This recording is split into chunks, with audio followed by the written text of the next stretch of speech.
Hello everyone, my name is Dipendra Singh Rathod and I welcome you all to our channel अध्ययन। हम लोग Indian history की हमारी series complete कर रहे हैं जिसमें हम लोग सूरी एम्पायर तक पढ़ चुके थे। शेरशाह सूरी को पढ़ा था हमने, जिसमें जो सूरी एम्पायर था वो 1540 से स्टार्ट हुआ और 1556 में ख़त्म हो गया। अलग अलग रूलर आए थे जिनमें से हमने सिर्फ दो को पढ़ा था, शेरशाह सूरी और सिकंदर। ठीक है, सिकंदर सूरी, सिकंदर शाह। तो अब देखो आज का जो हमारा टॉपिक है वो है अकबर। अकबर का जो टाइम पीरियड है वो है 1556 से लेके 1605 तक। अब देखो थोड़ा पीछे चलते हैं कि अकबर जो है, अकबर पैदा होता है 1542 में। कहाँ पैदा होता है? अमरकोट। ये अमरकोट कहाँ है? आज के पाकिस्तान में है। और यहाँ के राजा होते हैं राणा वीरसाल। ठीक है, यहाँ अकबर का जन्म होता है और इस टाइम पे हुमायूं भाग रहा होता है क्योंकि शेरशाह सूरी ने काफ़ी परेशान किया होता है उसको। बैटल ऑफ चौसा और बैटल ऑफ कन्नौज वो हार चुका होता है। तो जब यहाँ से हुमायूं भाग रहा है, अब अकबर यहाँ पैदा हो गया है और हुमायूं भागता रहता है, भागता रहता है। उसके बाद में वो 1555 में फाइनली 1555 में सरहिंद के युद्ध में वापस से वो हुमायूं जीत जाता है। अब ये समझ में आ गया यहाँ तक। अब हुमायूं यहाँ जीता, लेकिन 1556 में क्या हुई है? डेथ हो गई। अब जब ये मौका किसने देखा? ये मौका देखा हेमू ने। हेमू कौन है? सिकंदर शाह जो है उसका वजीर है, उसका सेनापति है। हेमू ने जब ये मौका देखा तो उसने दिल्ली पे अधिकार कर लिया। ठीक है, क्योंकि हुमायूं के बाद में अभी गद्दी पर कोई है नहीं, और है भी तो अकबर है जो अभी बहुत छोटा है, सिर्फ 14 साल का हुआ है। काउंट करो 1542 से 56 तक। तो हेमू रूल कर लेता है वहां पे। अब जब हेमू दिल्ली को कंट्रोल में कर लिया है, दूसरी तरफ 1556 के अंदर ही पंजाब के अंदर जो बैरम खान है, बैरम खान पंजाब के गुरदासपुर के अंदर, पंजाब में कहां? गुरुदासपुर। पंजाब के गुरुदासपुर में अकबर को राजा बना देते हैं हुमायूं के बाद में। ठीक है, यहां तक क्लियर है ना आपको? अब ये हो गया। अब बैरम खान क्या करता है, खुद को जो है अकबर का संरक्षक घोषित कर देता है कि अकबर को जो है मैं संरक्षक हूं उसका, क्योंकि ये हुमायूं ही आगे पहले बोल के जाता है। तो अकबर उसकी निगरानी में काम करता है एक तरह से, सिंपल लैंग्वेज में कहा जाए तो इसी टाइम पे 1556 में एक युद्ध होता है और उस युद्ध के बाद में अकबर दिल्ली पे राज करना चालू करता है और सम्राट बनेगा। अभी तक ये पूरी तरीके से सम्राट नहीं बन पाया है क्योंकि दिल्ली में कौन बैठा हुआ है? दिल्ली में तो हेमू बैठा हुआ है। तो 1556 के अंदर पानीपत का दूसरा युद्ध होता है, सेकंड बैटल ऑफ पानीपत होती है। किस किस के बीच में होती है? एक तरफ है हेमू और दूसरी तरफ है मुगल आर्मी। मुगल आर्मी है, अकबर नाम मात्र का राजा है, संभाल कौन रहा है? बैरम खान। समझ में आ रहा है ना? क्योंकि बैरम खान ही सेनापति है। अकबर सिर्फ 14 साल का है। तलवार उठाना तो छोड़ो, मतलब युद्ध में तलवार चलाना तो छोड़ो, उठाना भी भारी पड़ रहा है। अभी उसको समझ नहीं है ये सब बातों की। तो हेमू और मुगल आर्मी के बीच में युद्ध होता है जिसमें मुगल आर्मी जीत जाती है और हेमू को बैरम खान युद्ध में ही मार देता है। एक्चुअली हेमू की आर्मी भारी पड़ रही होती है उन पे। किस पे? मुगल आर्मी पे। हेमू खुद को विक्रमादित्य की उपाधि भी देता है, ये याद रखना आप। ठीक है, विक्रमादित्य की उपाधि, विक्रमादित्य का टाइटल भी देता है। ये जीतने वाले होते हैं, लेकिन तभी एक तीर आके हेमू के आंख में लगता है और हेमू जो उसका हाथी का जो ऊपर बना हुआ रहता है ना, उसी के अंदर गिर जाता है और उसकी आर्मी के अंदर ये अफवाह फैल जाती है कि हेमू जो है वो मर गया है। अब ये अफवाह फैलती है तो आर्मी भागना शुरू कर देती है, क्योंकि बिना राजा के पहले कोई नहीं लड़ता था। तो ये बात जैसे ही पता चलती है, आर्मी भागना स्टार्ट कर देती है और पूरा का पूरा युद्ध जो है वो मुगल आर्मी के कंट्रोल में चला जाता है। समझ में आ गया? और अब यहां से अकबर जो है वो सम्राट बनेगा और रूल करना चालू होगा। राज्याभिषेक कब हुआ? 1556 में हो गया है, पंजाब के गुरदासपुर में, दिल्ली में नहीं हुआ है, याद रखना। दिल्ली में तो वो बैटल ऑफ पानीपत को हराएगा, तब उसमें वो आगे आने वाला है। तो अब देखो बात ये है, ये मैंने आपको थोड़ा सा इसका बैकग्राउंड बताया। अब अकबर का जो टाइम पीरियड है वो है 1556 से लेके 1605 तक, लेकिन हम इसको 3 टुकड़ों में पढ़ेंगे। एक तो 1556 से लेके 1560 तक का टाइम, क्योंकि इस टाइम पे बैरम खान जो है उसके हाथ में कंट्रोल है, अकबर अभी बच्चा है, उसको समझ नहीं है। अगला जो टाइम है वो 1560 से 1562 के बीच का, ये उसका हरम का टाइम पीरियड कहा जाता है। मतलब इस टाइम पे ज़्यादा जो प्रभाव था, ज़्यादा जो इफेक्ट था, वो था अकबर की ही धाय माँ माहम अनगा का। ये मैं बताऊंगा आगे। तो इसको हरम गवर्नमेंट भी बोलते हैं, हरम गवर्नमेंट भी बोलते हैं और पेटीकोट सरकार भी बोलते हैं, क्योंकि ये लेडीज के अंडर में था। और यहां पे कौन था? बैरम खान। और इसके बाद में 1562 से थोड़ा अकबर को अकल आती है और यहां से वो एज ए इंडिपेंडेंट रूलर काम करेगा। यहां से वो क्या हो गया है? इंडिपेंडेंट बोले तो स्वतंत्र हो गया है। अब समझ में आ गया? ये 3 भागों में हम लोग इनको देखने वाले हैं। तो देखो इस टाइम पे क्या होता है, ज्यादा जो शासन है वो हाथ में रहता है बैरम खान के। बैरम खान अकबर का एक तरह से करता धरता होता है सारा का सारा।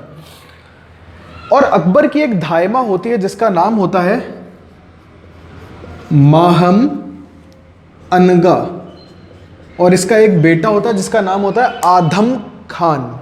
याद रहेगा, माहम अनगा कौन है? इसकी धायमा है। धायमा समझते हो ना, जिसने इसको दूध पिलाया है। ओरिजिनल माँ का नाम क्या है? वो तो उसका नाम तो हमीदा बानू है। वो कौन है? हमीदा बानू। जो धायमा है वो है माहम अनगा। ये चाहती है कि भाई मेरा जो रोल है ना वो ज़्यादा हो। बैरम खान को ये अपने रास्ते से हटाना चाहते हैं। तो बैरम खान के अगेंस्ट में अकबर को ये भड़काती है काफ़ी टाइम तक। ऐसा ही जैसे एक किस्सा बताऊं तो इसके दिमाग में तो भरा जाता है अकबर के कि बैरम खान जो है ना वो क्या करेगा, तेरी पूरी जो रूल है ना उसको अपने कंट्रोल में ले लेगा, ऐसा वैसा। बैरम खान के दिमाग में ऐसा कुछ नहीं होता है। तो अकबर को रात दिन एक ही चीज़ें सिखाई जाती है कि बैरम खान अच्छा आदमी नहीं है, अच्छा आदमी नहीं है। तो ऐसा कहते हैं कि एक बार अकबर जो है वो हाथियों से खेल रहा होता है, तो एक हाथी बिगड़ के बैरम खान के खेमे में चला जाता है। ठीक है, तो अकबर जो हाथी का महावत होता है, महावत मतलब हाथी को जो चलाता है, उसको भेजता है कि जाओ उनको माफ़ी वाफ़ी बोल के आओ, सॉरी बोल के आओ कि ये हाथी ने इनके तो यहाँ पे तोड़फोड़ मचा दी। तो महावत जाता है और महावत को बैरम खान मार देता है गुस्से में। तो अकबर को फिर फील होता है थोड़ा बहुत तो कि यार मार ही दिया, ये क्या बात हुई, मैंने तो भेजा, सम्राट मैं हूं कि बैरम खान है, थोड़ा तो आएगा दिमाग में। ऐसे करके आगे कुछ और किस्से भी होते हैं और फाइनली आगे चल के ऐसा होता है कि बैरम खान अकबर की आर्मी से लड़ ही लेता है परेशान होके, और फिर आगे आके अकबर से माफ़ी मांगता है। जब ये हारता है तो माफ़ी मांगता है अकबर से कि भाई मेरे से गलती हो गई, माफ़ कर दो। अब इतने काम इसने ऑलरेडी किए होते हैं तो अकबर इसको बैरम खान को माफ़ कर देता है कि चलो कोई बात नहीं, लेकिन 3 शर्तें रखता है। वो 3 शर्तें किसके कहने पर रखी जाती है? माहम अनगा के कहने पर 3 शर्तें रखी जाती है। वो 3 शर्तें यूँ होती है, जो 3 कंडीशन किसके पास में रखी जाती है?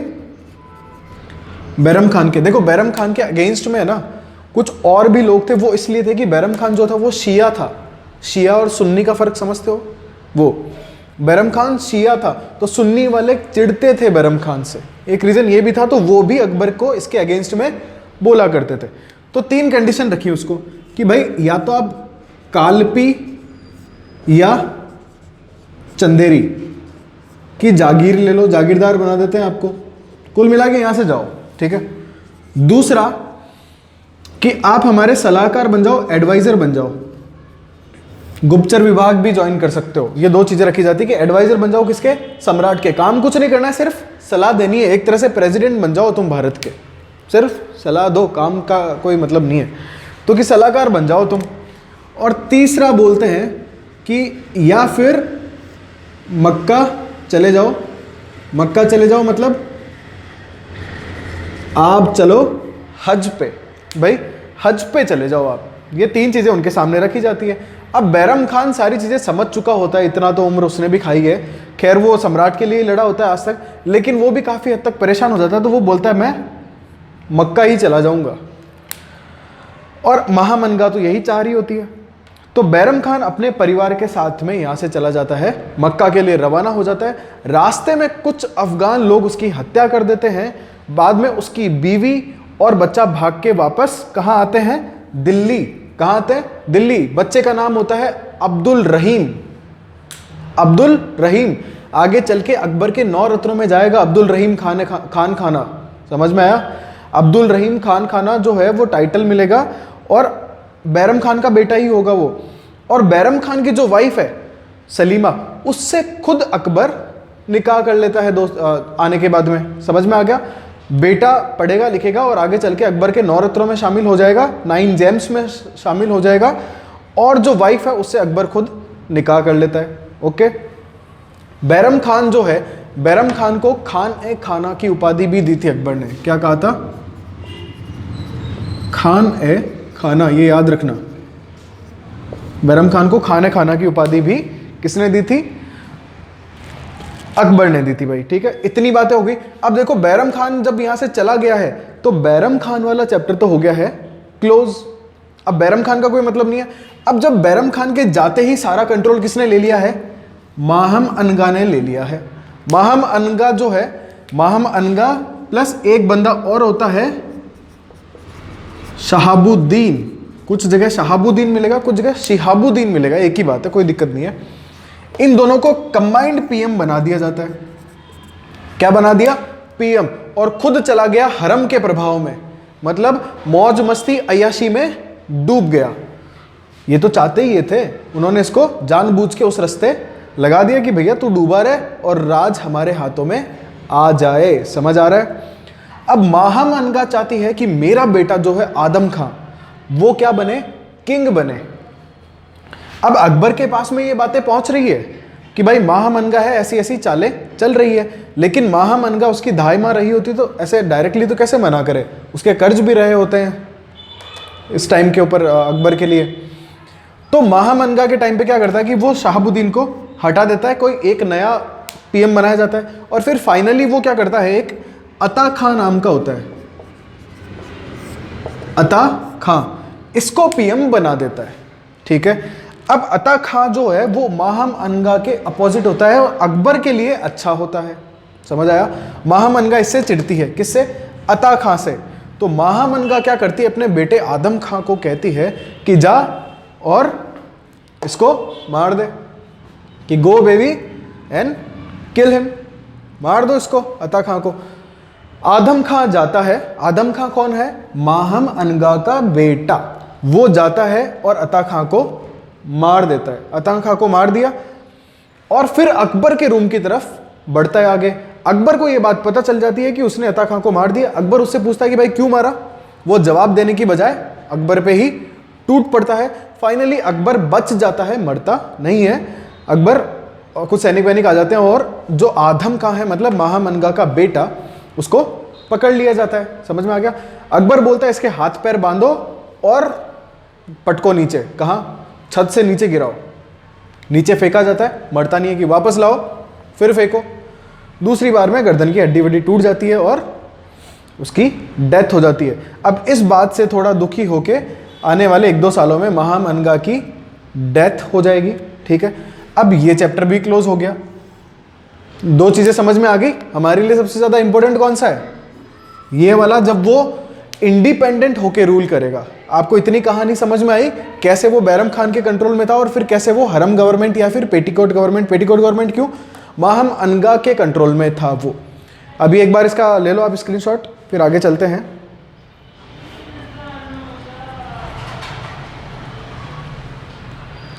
अब इस टाइम पे क्या होता है कि कुछ चीजें होती है वो हम देख लेते हैं।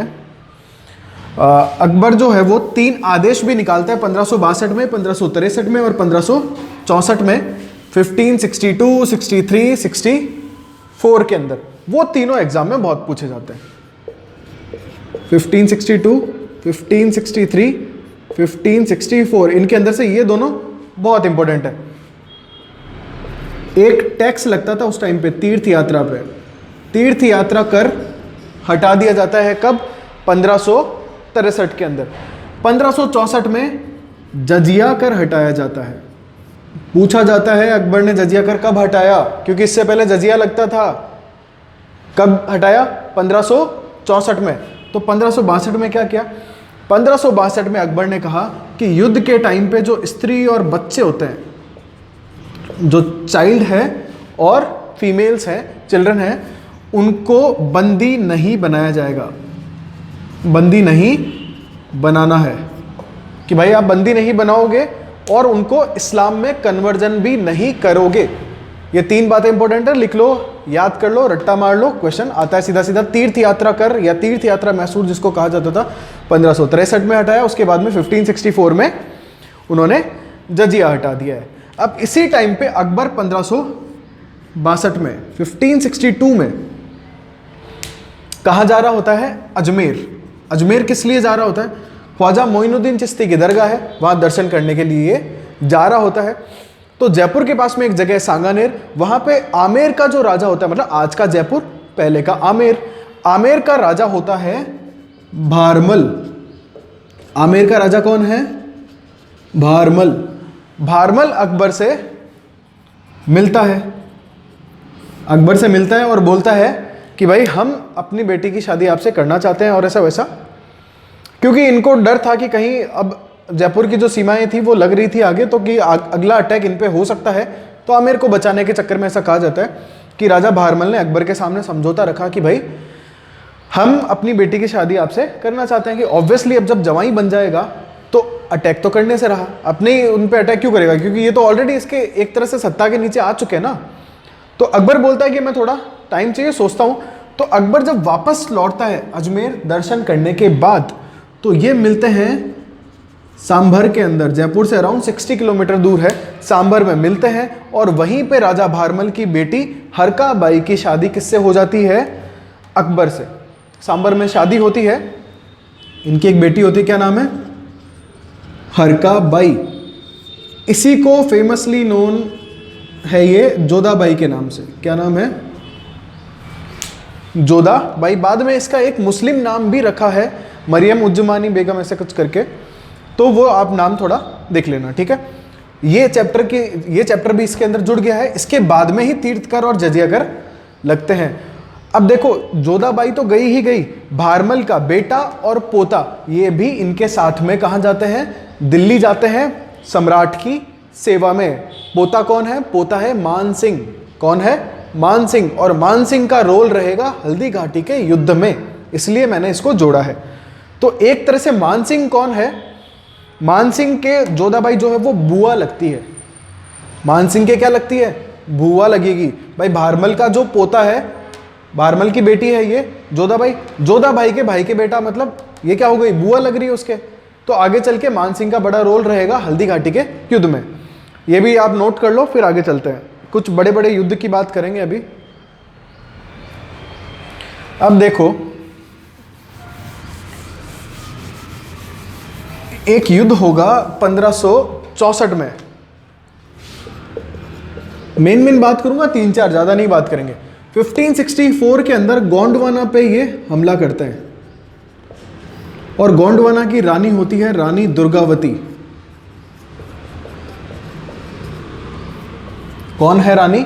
रानी दुर्गावती। कौन हमला करता है? अकबर की सेना। इनको क्या करना है? अब अपना एम्पायर बढ़ाना है। तो अकबर की सेना गोंडवाना पे हमला करती है। रानी दुर्गावती काफी वीरता से लड़ती है। फाइनली इनके भी आंख में तीर लगता है और ये घायल हो जाती हैं और ये सोचते हैं कि मेरी जो बॉडी है, मतलब मेरा जो शरीर है घायल अवस्था में, इनके हाथ ना लगे मुगलों के, क्योंकि ये कहने को कुछ और थे। भले ही वो 1562 का भी आपने देखा था ना कि स्त्री और बच्चों को युद्धबंदी नहीं बनाना है और ये सब, यहाँ पे तो हमला ही एक रानी के साम्राज्य पे कर दिया आपने। तो कहने की बातें और थी, सम्राट का असली चरित्र कुछ और था। तो रानी दुर्गावती फाइनली खुद को मार लेती है अच्छी तरह से लड़ने के बाद में, ताकि वो अपना शरीर जो है, मतलब जिंदा अवस्था में उनके कंट्रोल में ना जाए, अपने शील को बचाने के लिए, अपने थोड़े स्वाभिमान को बचाने के लिए। तो एक युद्ध ये फेमस था रानी दुर्गावती से। रानी दुर्गावती जी खुद इनके बारे में, खुद के बारे में काफ़ी आपको वीडियोस मिलेंगे यूट्यूब पे, और ये काफ़ी फेमस है। फिर अगला जो इंपॉर्टेंट युद्ध है वो होता है चित्तौड़ से। कब है? 1567 में इस टाइम पे चित्तौड़ के राजा हैं राणा उदय सिंह, और दूसरी तरफ कौन है? अकबर खुद है। राणा उदय सिंह कौन है? महाराणा प्रताप के फादर, महाराणा प्रताप के पिता हैं राणा उदय सिंह। तो इनसे युद्ध होता है 1567 में।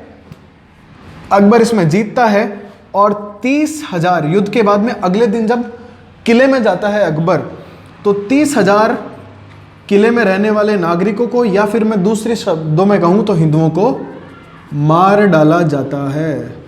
तो एक तरफ बड़ी बड़ी बातें, दूसरी तरफ कुछ और चरित्र, असली चरित्र यही था।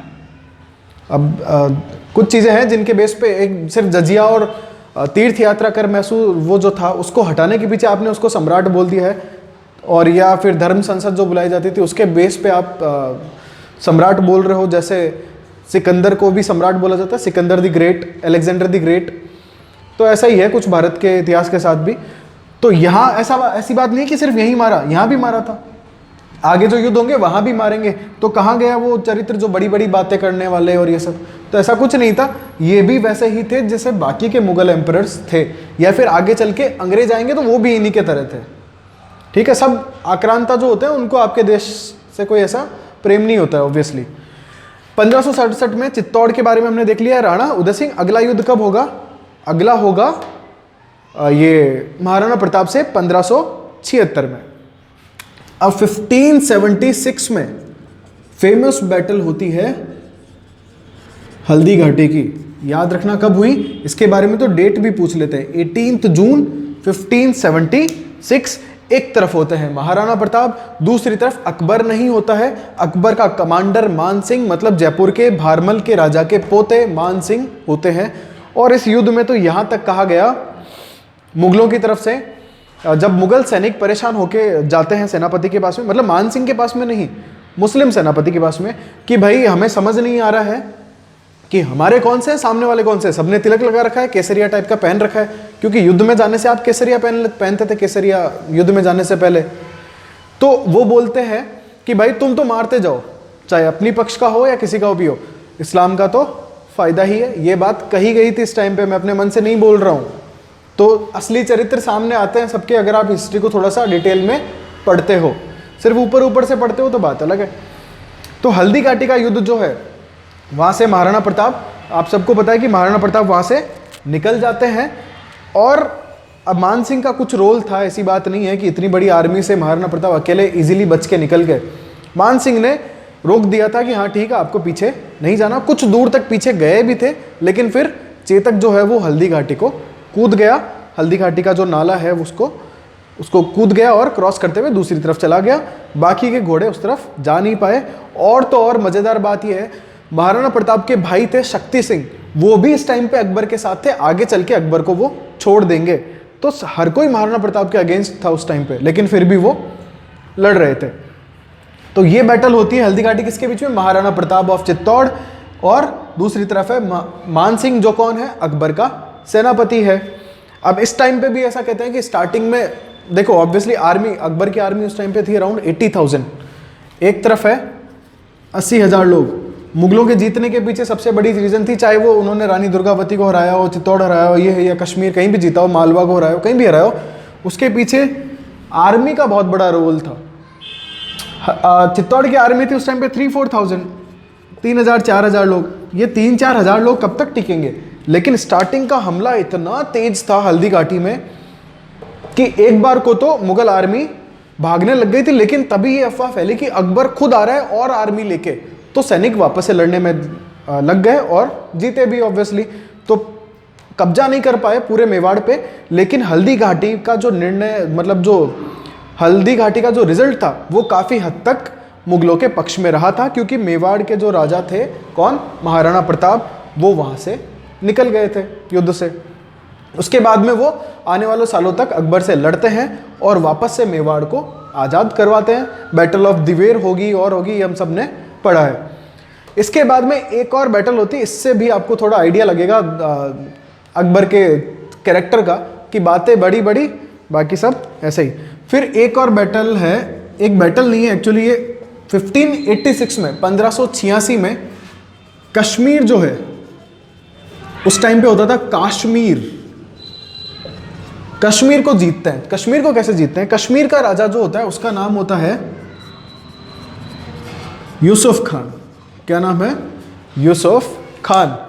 यूसुफ खान से संधि कर लेते हैं कौन? अकबर, मुगल। संधि कर ली उनसे, ट्रीटी हो गई है यूसुफ खान और अकबर के बीच में। ये लो जी भैया, ट्रीटी हो गई कि ठीक है मैं आपकी गुलामी स्वीकार करता हूँ, आप बड़े राजा हो, मैं आपके नीचे कंट्रोल में काम करूँगा।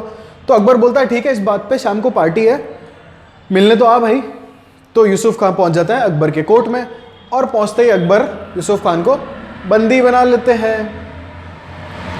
अब इसने भी शायद हो सकता है सिर्फ बुक पढ़ के गया हो, अपना हिस्ट्री का लेक्चर नहीं पढ़ा था। अगर ये सब पहले जान लेता तो जाता ही नहीं। जैसा शिवाजी के साथ हुआ था ऐसा ही इधर बेचारे यूसुफ खान के साथ हुआ। यूसुफ खान गया और बंदी बना लिया और फिर आर्मी भेजी गई, इसको बंदी बना के ये रख लिया। आर्मी भेजी गई, यूसुफ खान का बेटा वहाँ पे लड़ता है कश्मीर में आर्मी से, लेकिन ऑब्वियसली हार जाता है और कश्मीर को भी किस में मिला दिया जाता है? मुगल साम्राज्य के अंदर। समझ में आया? कुछ मेन चीज़ें मैंने आपको इसमें डिस्कस करी है। अब इसका स्क्रीनशॉट ले लो, मैं मिटा रहा हूँ इसको, चाहे तो इधर लिख लेते हैं। एक और फेमस चीज होती है 1586 में ही, 1586 में ही एक और फेमस चीज होती है जिसका नाम है सलीम का विद्रोह। ये सलीम कौन है भाई? ये सलीम है अकबर का बेटा। सलीम का विद्रोह हुआ है, कब हुआ है? 1586 में ही हुआ है। और ये है अकबर का बेटा जिसको अकबर प्यार से बोलता था शेखू बाबा। और शेखू बाबा जो थे नशे में डूबे रहते थे, एक नंबर के अय्याश थे। जहांगीर है ये, और कोई नहीं है। कौन है? जहांगीर। और जिसको डाउट हो कि सर ये क्या बोल रहे हो, नशे में डूबे रहने वाला ऐसे थे क्या, तो थोड़ा जाके पन्ने पलट लेना, आपको मिल जाएगा। तो ये क्या करता है, इलाहाबाद जो है आज का प्रयागराज, इलाहाबाद पे जाके कंट्रोल कर लेता है, ठीक है। और बोलता है कि मैं इलाहाबाद का इंडिपेंडेंट राजा हूं। कौन हूं? इंडिपेंडेंट किंग हूं, मैं अकबर के कंट्रोल में नहीं हूं। कुछ लोग इसको भड़काते हैं ऑब्वियसली। तो इलाहाबाद का इंडिपेंडेंट किंग खुद को घोषित कर देता है कि भैया मैं तो इलाहाबाद का अब से इंडिपेंडेंट किंग हूं। समझ आ रहा है? ये बात जब अकबर को पता चलती है तो अकबर अबुल फजल को भेजता है। अबुल फजल 9 जेम्स में से 9 रत्नों में से एक है अबुल फजल भी। अबुल फजल को भेजता है, लेकिन अबुल फजल को सलीम जो है मतलब जहांगीर मरवा देता है। किससे? बुंदेला जो है, बुंदेला के राजा होते हैं वीर सिंह, सॉरी ओरछा के राजा वीर सिंह बुंदेला। यहां लिख देता हूं, ओरछा के राजा होते हैं कौन? वीर सिंह बुंदेला। वीर सिंह बुंदेला जो है वो अबुल फजल की हत्या कर देते हैं नरवर में। नरवर ग्वालियर के पास में है। नरवर में हत्या करके उसका सर काट के अबुल फजल का कहाँ भेज दिया जाता है? जहांगीर के सामने कि ये लो। अब जब ये बात अकबर को पता चलती है, अकबर काफ़ी गुस्से में होता है और वीर सिंह के अगेंस्ट भी भेजता है, लेकिन वीर सिंह को तो पकड़ नहीं पाते ये लोग। और अकबर रवाना होता है किसको सबक सिखाने?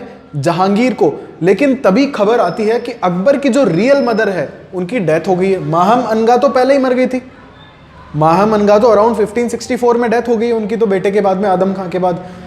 अकबर की जो ओरिजिनल माँ है हमीदा बानू, उनकी डेथ की खबर आती है कि भाई 1586 में ही कि आपकी जो है मदर की डेथ हो गई है। तो अकबर को वापस जाना पड़ता है आगरा की तरफ। अकबर आगरा की तरफ रवाना हो जाता है और सेम बात जहांगीर को पता चलती है। तो जहांगीर देखता है अच्छा मौका है, जाके माफ़ी मांग लो, पैर पकड़ लो। जहांगीर जाता है और सम्राट के लिए 1 लाख रुपए का हीरा और खूब सारे सोने जवाहरात लेके जाता है और उनको अपनी तरफ से गिफ्ट देता है कि ये लो पापा, ये आपके लिए है, मैंने इलाहाबाद से जीता वीता ये सब। अब ये बात अकबर को पहले से पता है कि ये इंडिपेंडेंट रूलर घोषित कर चुका है, लेकिन अभी मातम चल रहा है तो करे क्या। तो जैसे ही खत्म होता है जहांगीर को पकड़ लिया जाता है और जेल में डाल देते हैं कि इसको दारू वारू कुछ मत पिलाओ, बड़ा अय्याश हो गया। 10 दिन तक जेल में रखा जाता है बिना शराब के और उसके बाद में जहांगीर को रिलीज करते हैं। अकबर जहांगीर को खुश करने के लिए कि भाई ऑब्वियसली अकबर की दो बेटे और होते हैं, उन दोनों की डेथ हो जाती है, ठीक है। अब जब दोनों की डेथ हो गई है तो जहांगीर को ही राजा बनाना पड़ेगा ऑब्वियसली। तो अकबर क्या करता है, अपना जो है अपनी जो पगड़ी है उसको दरबार के सामने उसको पहनाता है, ये शो करने के लिए कि हाँ भाई आगे आने वाला राजा तू ही है। तो जहांगीर को थोड़ी शांति मिलती है। और फाइनली 1605 के अंदर अकबर बीमार हो जाता है और लास्ट में फाइनली बेड पे जब वो लेटा रहता है तो अपने मतलब जहांगीर को बुलाता है और अपने जो इशारे से ही बताता है कि भाई मेरी जो ये कटार है ये इसको दे दो और पगड़ी वगड़ी इसको पहना दो, मतलब आने वाला किंग ये होगा। और अकबर की उसी दिन डेथ हो जाती है। ठीक है, कब हुई? 1605 में। और अगला किंग कौन बनेगा? अब बनेगा जहांगीर। इतनी कहानी समझ में आई भैया क्या हुआ था? नहीं आई तो वापस से पीछे से एक बार रिवाइंड करके पूरा एक बार में सीरीज में पढ़ लेना। और जो जो चीज़ें मैंने यहाँ पे लिखी है वो सारी की सारी इंपॉर्टेंट है आप सबके लिए। अब इसका एक स्क्रीनशॉट ले लो फटाफट से, ये सब डेटा है जो काम आएगा आपके। अकबर के कुछ 9 जेम्स भी थे, और 9 जेम्स थे जैसे बीरबल था, तानसेन थे, टोडरमल थे, अब्दुल रहीम खान खाना नाम अभी बोला था मैंने, अबुल फजल, राजा टोडरमल हो ही गए हैं, मान सिंह जो बैटल ऑफ हल्दी घाटी में लड़ते हैं, मान सिंह भी थे। एक हाकिम हुकाम करके था, हाकिम हुकाम, उनका शाही रसोइया होता है। ये इतना कोई पूछा नहीं जाता है इनके बारे में, लेकिन हाँ मैं एक वीडियो आपके लिए अलग से छोटा वीडियो लेके आऊँगा 9 जेम्स के ऊपर कि वो एक्चुअली अकबर के पास आए कहाँ से या फेमस क्यों थे वो। ठीक है, अब ये था आपका इसके बारे में। और सुना होगा आपने मुल्ला दो प्याजा का नाम, जो प्याज बहुत खाते थे इसलिए उनका नाम मुल्ला दो प्याजा हो गया था। तो ये सब आज के वीडियो में अकबर के बारे में थे। अगला वीडियो हमारा जहांगीर के बारे में आएगा। जो आपके एग्जाम में पूछा जाता है अकबर से वो सारा इस वीडियो के अंदर आ गया, बिना फालतू की कोई बकवास करे हुए। मैंने कोई एक्स्ट्रा चीज़ें इसमें नहीं डाली है, सिर्फ वही चीज़ों के अराउंड आपको घुमाया है जो एग्जाम में पूछे जाते हैं, चाहे वो ये डेट्स हो, ये हो। रानी दुर्गावती वाला देख लिया हमने, वो जो 3 डेट्स आई थी 62, 63, 64 की, तीर्थ यात्रा कर हटाया था, जजिया हटाया था, ये भी पूछे जाते हैं। तो ये सब चीज़ें हमने इसमें इनके इंक्लूड कर लिए। ओके, तो ये आज के वीडियो में था। अगर पसंद आए तो लाइक करो और अपने दोस्तों तक इसको ज़रूर से शेयर करो। Okay, thank you so much. जय हिंद, जय भारत।